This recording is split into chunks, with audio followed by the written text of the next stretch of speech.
Hi அனைவருக்கும் வணக்கம். இன்னைக்கு நம்ம ரொம்ப முக்கியமான ஒரு ஸ்கீம் தான் பார்க்க போறோங்க. போஸ்ட் ஆபீஸோட கிசான் விகாஸ் பத்ரா ஸ்கீம் பத்தி பார்க்க போறோம்.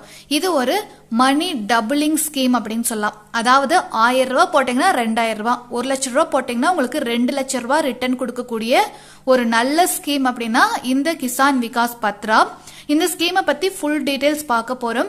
அதுக்கு முன்னாடி நம்ம சேனலை இது வரைக்கும் சப்ஸ்கிரைப் பண்ணாதவங்க சப்ஸ்கிரைப் பண்ணிக்கோங்க. பக்கத்துல இருக்கிற பெல் ஐக்கானையும் கிளிக் பண்ணிக்கிட்டீங்கன்னா இது மாதிரி பினான்சியல் வீடியோஸ் நம்ம சேனல்ல போடுறது உங்களுக்கு உடனுக்குடனே வந்து சேரும்.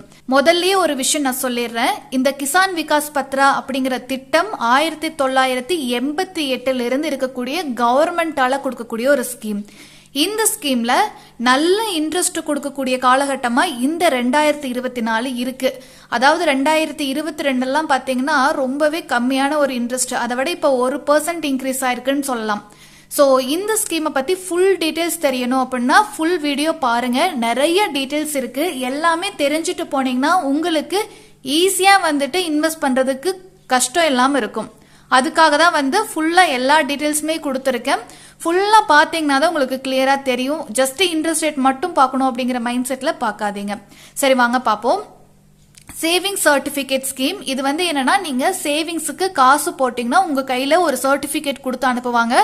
மெச்சூரிட்டி ஆனதுக்கு அப்புறம் அந்த சர்டிபிகேட் நீங்க கொண்டு போய் கொடுத்துட்டு உங்க அமௌண்ட் வந்து டபுள் ஆன அமௌண்ட்டை வாங்கிட்டு வந்துக்கலாம். ஸோ அதான் இந்த ஸ்கீமோட பேசிக்கான ஒரு விஷயம்.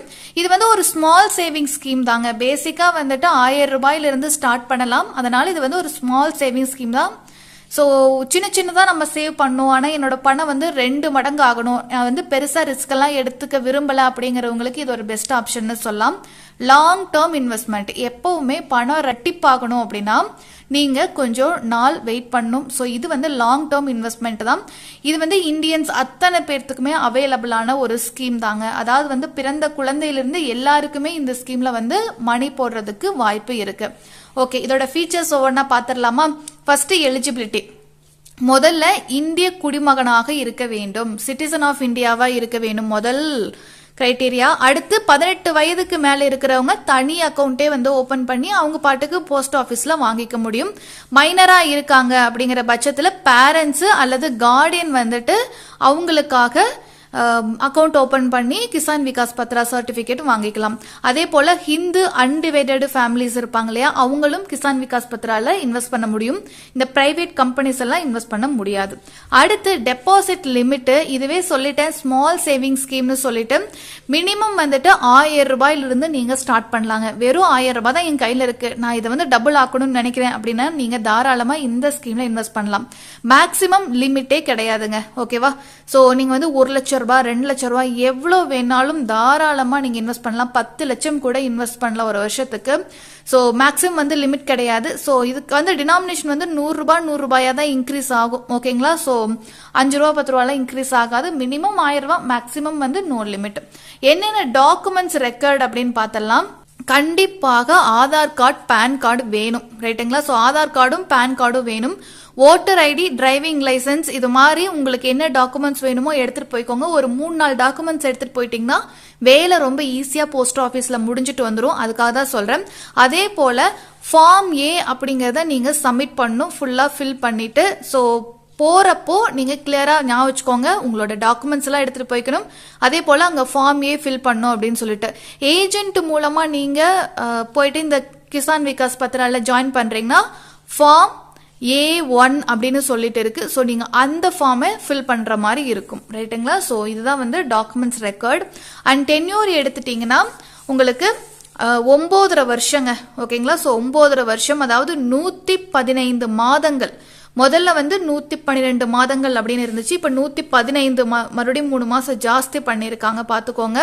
சோ 115 மாசம் நீங்க உங்க அமௌண்ட் அக்கௌண்ட்ல வச்சிருக்கீங்கன்னா, அதாவது இந்த சர்டிபிகேட் ஸ்கீம்ல இன்வெஸ்ட் பண்றீங்கன்னா உங்க அமௌண்ட் வந்து டபுள் ஆயிடும் அப்படின்னு சொல்றாங்க. எக்ஸாம்பிளுக்கு 50,000 ரூபாய்க்கு நீங்க கிசான் விகாஸ் பத்ரா சர்டிபிகேட்ல மூலமா நீங்க இன்வெஸ்ட் பண்ணிருக்கீங்கன்னா 1 லட்சம் ரூபாயா உங்களுக்கு கிடைக்கும். ஓகேங்களா? டபுள் ஆகிறதுக்கு உங்களுக்கு 115 மாதங்கள் எடுத்துக்கும். அடுத்து interest rate. So interest rate பாத்தீங்கன்னா 7.5% வச்சிருக்காங்க. 2022 வந்து பாத்தீங்கன்னா 6.9% தான் வச்சிருந்தாங்க. 2023ல அதிகபட்சமா 7.2% தான் இருந்துச்சு. 2024 தான் 7.5% இருக்கு. சோ இன்ட்ரெஸ்ட் ரேட் ரொம்பவே நல்லா இருக்கு. கிட்டத்தட்ட உங்களுக்கு ஒரு 5-6 வருஷத்துக்கு அப்புறம் ஒரு நல்ல இன்ட்ரெஸ்ட் ரேட் அப்படிங்கிறது கிசான் விகாஸ் பத்ரால இப்பதான் கொடுத்திருக்காங்க. தயவு செஞ்சு இது யூட்டிலைஸ் பண்ணிக்கோங்க. 3 மாசத்துக்கு ஒருக்க இன்ட்ரெஸ்ட் ரேட் மாறும். சோ இப்ப வீடியோ பாக்குறீங்கன்னா உங்ககிட்ட மணி இருக்குன்னா தயவு செஞ்சு கொண்டு போயிட்டு இந்த இன்வெஸ்ட்மெண்ட் பண்றதுனா பண்ணிடுங்க. அதே போல காம்பவுண்ட் இன்ட்ரெஸ்ட் தாங்க. சோ வருஷத்துக்கு ஒருக்கா வந்து காம்பவுண்ட் ஆகும். ஓகேங்களா? சோ கூட்டு வட்டி விகிதமே. அடுத்து கிசான் விகாஸ் பத்ரால 3 விதமான கிசான் விகாஸ் பத்ரா இருக்கு. ரொம்ப சிம்பிளா ஈஸியா எக்ஸ்பிளைன் பண்ற, வாங்க பாப்போம். முதல் டைப் பாத்துட்டீங்கன்னா சிங்கிள் ஹோல்டர் அப்படின்னு சொல்லக்கூடியது. அதாவது தனி நபர் போய் நீங்க போறீங்க, உங்க பேர்ல கிசான் விகாஸ் பத்ரால இன்வெஸ்ட் பண்ணிட்டு சர்டிபிகேட் வாங்கிட்டு வந்துடுறீங்க, அல்லது உங்களோட குழந்தையோட பேர்ல இன்வெஸ்ட் பண்றீங்க, சர்டிபிகேட் வாங்கிட்டு வந்துடுறீங்க. தனி நபருக்கோசரம் மட்டும் இன்வெஸ்ட் பண்றது அது சிங்கிள் ஹோல்டர் அக்கௌண்ட் அப்படின்னு சொல்லிட்டு வரும்.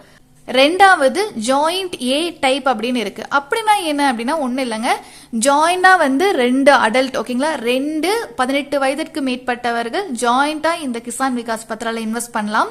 ஆனா பேமெண்ட், அதாவது 115 மாதங்களுக்கு அப்புறம் பேமெண்ட் அப்படிங்கிறது 2 பேருக்குமே அந்த அமௌண்ட் பிரிச்சு கொடுக்கப்படும். அல்லது யாராவது ஒருத்தங்க இறந்துட்டாங்க அப்படிங்கிற பட்சத்துல இன்னொருத்தங்க இருப்பாங்க இல்லையா, அவங்களுக்கு வந்து அமௌண்ட் கொடுத்துருவாங்க. இது ஜாயிண்ட் ஏ டைப் அப்படின்னு சொல்லிட்டு இருக்கு. ஜாயிண்ட் பி டைப் அப்படிங்கிறது 3வது. இதுலயும் 2 அடல்ட் சேர்ந்து தான் வந்து கிசான் விகாஸ் பத்ரா ஸ்கீம்ல இன்வெஸ்ட் பண்ணுவாங்க. ஜாயிண்ட் அக்கௌண்டா நீங்க போடுறீங்கன்னா அதுக்கு ரிட்டர்ன் பேமெண்ட், அதாவது 115 மாதத்துக்கு அப்புறம் பேமெண்ட் யாருக்கு வரும் அப்படின்னா யாராவது ஒரு ஹோல்டருக்கு.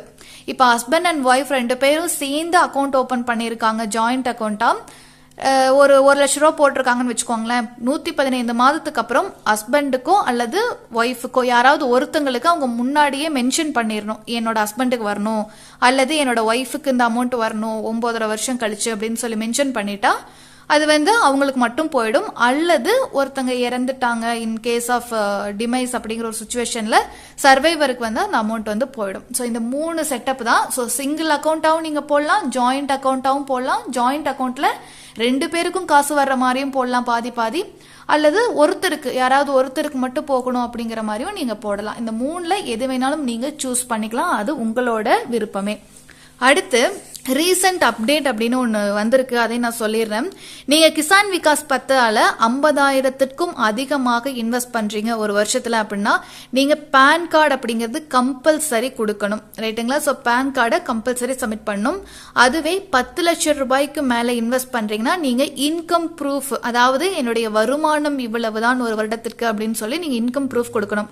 அந்த இன்கம் ப்ரூஃபா எதெல்லாம் கொடுக்கலாம்னா சேலரி ஸ்லிப்பு, மாசம் மாசம் வரும் இல்லைங்களா, பே ஸ்லிப் அது கொடுக்கலாம். இல்ல பேங்க் ஸ்டேட்மெண்ட், ஆப்வியஸா அமௌண்ட் இப்போ வந்து சேலரி எல்லாம் பேங்க்ல தான் போடுறாங்க, ஸோ பேங்க் ஸ்டேட்மெண்ட் கொடுக்கலாம். இல்ல ஐடிஆர் டாக்குமெண்ட், இதுல 3ல ஏதாவது ஒன்று நீங்க கொடுத்தே ஆகணும் இன்கம் ப்ரூஃபா, இன்கேஸ் நீங்க 10 லட்சம் ரூபாய்க்கு மேல இன்வெஸ்ட் பண்றீங்கன்னா. அவைலபிள் டினாமினேஷன்ஸ், அதாவது இந்த சர்டிபிகேட் கொடுக்கறாங்க இல்லையா, அது எந்தெந்த டினாமினேஷன்லாம் இருக்கு அப்படின்னு சொல்லி பார்த்துக்கலாம். அதாவது சர்டிபிகேட் 1000 ரூபாய் டினாமினேஷன்ல கொடுப்பாங்க, 5000 ரூபாய், 10,000 ரூபாய், 50,000 ரூபாய், இப்படிதான் இருக்கு. எக்ஸாம்பிளுக்கு நான் 1 லட்சம் ரூபாய் இன்வெஸ்ட் பண்றேன்னு வச்சுக்கோங்களேன், எனக்கு பேசிக்கா 50,000 ரூபாய் டினாமினேஷன் இருக்கு இல்லையா, அது வந்து 2 சர்டிபிகேட் கொடுப்பாங்க. புரியுதாங்க? அதுவே ஒரு 5000 ரூபாய் இன்வெஸ்ட் பண்றேன்னா 5000 ரூபாய் மட்டும் கொடுத்துருவாங்க. இப்ப 4000 ரூபாய் இன்வெஸ்ட் பண்ணணும்னு நினைக்கிறேன்னு வச்சுக்கோங்களேன், 1000 ரூபாய் டினாமினேஷன் இருக்கு இல்லையா, அது வந்து 4 கொடுப்பாங்க, 4 சர்டிபிகேட் கொடுப்பாங்க. சோ இதுதான் வந்து பேசிக், உங்களுக்கு வந்து தெரிஞ்சுக்கிறதுக்காக இந்த டினாமினேஷன்ல தான் இருக்கு. இதுல ஒரு முக்கியமான விஷயம் நிறைய பேருக்கு தெரியாது. 50,000 ரூபாய் நீங்க வந்து வாங்குறீங்க, டினாமினேஷன்ல வந்து வாங்குறீங்க அப்படின்னா நீங்க ஹெட் போஸ்ட் ஆபீஸ் இருக்கு இல்லையா, அதாவது உங்க டிஸ்ட்ரிக்ட்ல ஹெட் போஸ்ட் ஆபீஸ் இருக்கு இல்லையா, அங்க போயிட்டு அங்கதான் வந்து வாங்கிக்க முடியும். நல்லா ஞாபகம், 50,000 ரூபாய்க்கு நீங்க வந்து சர்டிபிகேட் வாங்கணும்னா ஹெட் போஸ்ட் ஆபீஸ்ல தான் கிடைக்கும். மற்ற சர்டிபிகேட் எல்லாம் எல்லா போஸ்ட் ஆபீஸ்லயும் கிடைக்கும். அடுத்து ப்ரீ மெச்சூர் வித்ட்ரால். எஸ், இது ரொம்ப முக்கியம். லாங் டேர்முக்கு இன்வெஸ்ட்மெண்ட்னு சொல்லி பார்த்தாச்சு, கிட்டத்தட்ட 9.5 வருஷம்னு பார்த்தாச்சு. அப்ப ப்ரீ மெச்சூரா நான் வந்து எடுக்கணுமா, நடுவில் நான் எடுக்க முடியுமா அப்படின்னா எடுக்க முடியுங்க. ஆனா லாக்இன் பீரியட் அப்படின்னு சொல்லி ஒரு பிக்ஸ்டா ஒரு டைம் வச்சிருக்காங்க. எவ்வளவு அப்படின்னா 30 மாசம். ஸோ 30 மாசம் கண்டிப்பா உங்க அமௌண்ட்டை நீங்க எடுக்க முடியாது. ஓகேங்களா? அதாவது 2 வருஷம் 6 மாசம் வரைக்கும் நீங்க கண்டிப்பா உங்க அமௌண்ட்டை எடுக்கவே முடியாது. அதுக்கு முன்னாடி எடுக்கிறதா இருப்பின் நீங்க போய் ஏதாவது ரொம்ப எமர்ஜென்சினா அது வந்து வேஸ்ட் உண்மையாவே. ஓகேங்களா? So only account holder demise, அதாவது வந்து ஒருவேளை அக்கௌண்ட் ஹோல்டர்ல ஜாயிண்ட் அக்கௌண்டா போட்டிருந்தாலும் சரி, சிங்கிள் அக்கௌண்டா போட்டிருந்தாலும் சரி, யாராவது ஒருத்தங்க இறந்துட்டாங்க, அக்கௌண்ட் ஹோல்டர் இறந்துட்டாங்க அப்படிங்கிற பட்சத்துல நீங்க வந்து ப்ரீமெச்சூர் வித்ட்ரால் பண்ண முடியும், அல்லது கோர்ட் ஆர்டரின் படி நீங்க ப்ரீமெச்சூர் வித்ட்ரால் பண்ண முடியும். இந்த 2 கண்டிஷன்ல தான் நீங்க ப்ரீமெச்சூர் வித்ட்ரால் அப்படிங்கறத பண்ண முடியும். மற்றபடி வேற எந்த காரணத்துக்கும் பண்ண முடியாது. இது ரொம்ப முக்கியம். ப்ரீமெச்சூர் வித்ட்ரால் பண்ண முடியும், ஆனால் சர்டன் கண்டிஷன்ஸ் இருக்கு. அடுத்து நாமினேஷன். அப்கோர்ஸ் லாங் டேர்ம் அப்படின்னாவே நாமினி அப்படிங்கிறது போடணும்னு எல்லாருமே நினைப்போம். நாமினேஷன் ஃபெசிலிட்டி அப்படிங்கிறது இருக்கு. நீங்க என்ன பண்ணணும்னா, முதல்ல போய் இந்த சர்டிபிகேட் ஸ்கீம்ல இன்வெஸ்ட் பண்றப்போ நாமினேஷன் ஃபார்மை ஃபில் பண்ணி முன்னாடியே கொடுத்துடணும். அதுல இன்கேஸ் அந்த நாமினி வந்து மைனர், உங்க குழந்தை இல்லைன்னா பேர குழந்தைய வந்து நாமினி வைக்கிறீங்கன்னு வச்சுக்கோங்களேன், எக்ஸாம்பிளுக்கு சொல்றேன். அப்போ அவங்களோட டேட் ஆஃப் பர்த் இருக்கும் இல்லையா, ஸோ மைனர் குழந்தை அப்படிங்கறனால டேட் ஆஃப் பர்த் வந்து நீங்க மென்ஷன் பண்ணி கரெக்டா கொடுத்துட்டு வரணும். நல்லா ஞாபகம் வச்சுக்கோங்க. ஸோ நாமினேஷன் ஃபெசிலிட்டி அப்படிங்கிறது இருக்கு. ஜாயிண்ட் அக்கௌண்ட் போட்டாலும் சரி, அல்லது சிங்கிள் அக்கௌண்டா நீங்க வந்து போட்டாலும் சரி, நாமினி நீங்க போட்டுக்கலாம். அடுத்து கேவிபி சர்டிபிகேட் இஷ்யூவன்ஸ். இது ரொம்ப ரொம்ப முக்கியம். ஸோ எப்போ வந்து எனக்கு சர்டிபிகேட் கையில் கிடைக்கும் அப்படின்னு ஒரு டவுட் இருக்கும் இல்லையா, அதுக்கு வந்து கிளியரன்ஸ் தான் இது. அதாவது கேஷ் பே பண்ணி நீங்க இந்த கேவிபி சர்டிபிகேட் வாங்குறீங்கன்னா, சர்டிபிகேட் வந்து ஆன் த ஸ்பாட்ல கொடுத்துருவாங்க. காசு கொடுத்தா ரிட்டர்ன் உங்களுக்கு சர்டிபிகேட் கையில் கொடுத்து தான் அனுப்புவாங்க. அதுவே செக் அல்லது டிடி வந்து கொடுத்து நீங்க இந்த கேவிபி ஸ்கீம்ல ஜாயின் பண்றீங்க அப்படின்னா, போஸ்ட் ஆஃபீஸ்ல அந்த செக்கோ அல்லது டிடிஓ கிளியர் ஆனதுக்கு அப்புறம் தான் உங்களுக்கு சர்டிபிகேட் அப்படிங்கிறது கொடுப்பாங்க. அது கிளியரன்ஸ் ஆனதுக்கு அப்புறம் நீங்க போய் சர்டிபிகேட் வாங்கிக்கலாம். ஸோ இதுதான் அந்த விஷயம். அடுத்து கேவிபி கிசான் விகாஸ் பத்ரால ஒரு முக்கியமான விஷயம் இருக்கு. இந்த ஸ்கீம்ல இன்வெஸ்ட் பண்ண அமௌண்ட்டை ஒரு பர்சன்ல இருந்து இன்னொரு பர்சனுக்கு டிரான்ஸ்ஃபர் பண்ணிக்க முடியும். அதுக்கு முன்னாடி இன்னொரு விஷயமும் சொல்லிடுறேன். அதாவது இந்த ஸ்கீம்ல ஒரு போஸ்ட் ஆஃபீஸ்ல இருந்து இன்னொரு போஸ்ட் ஆஃபீஸ்க்கு நீங்க டிரான்ஸ்ஃபர் பண்ணிக்கலாம். அது ஒரு விஷயம் இருக்கு. பர்சன் டு பர்சனே வந்து மாத்திக்கலாம் அப்படிங்கிறது ஒன்று இருக்கு. அது எந்தெந்த கண்டிஷன் அப்படின்னா, ஒன்று வந்து பாத்தீங்கன்னா, ஒரு பர்சன் கேவிபியில் வந்து இன்வெஸ்ட் பண்ணியிருக்காங்க, அவர் வந்து இறந்துடுறாரு, டிமைஸ் ஆயிடுறாரு. அப்படிங்கிறப்போ அவங்களுடைய குழந்தைங்களுக்கு, அடுத்த வாரிசு இருப்பாங்க இல்லையா, அவங்களுக்கு வந்து டிரான்ஸ்ஃபர் பண்ண முடியும். அந்த டெத் சர்டிஃபிகேட்லாம் கொடுத்து பண்ணணும். அடுத்து single or joint account holder கூட அவங்க நினைச்சாங்கன்னா அனதர் பர்சனுக்கு கண்டிப்பா டிரான்ஸ்ஃபர் பண்ண முடியும்.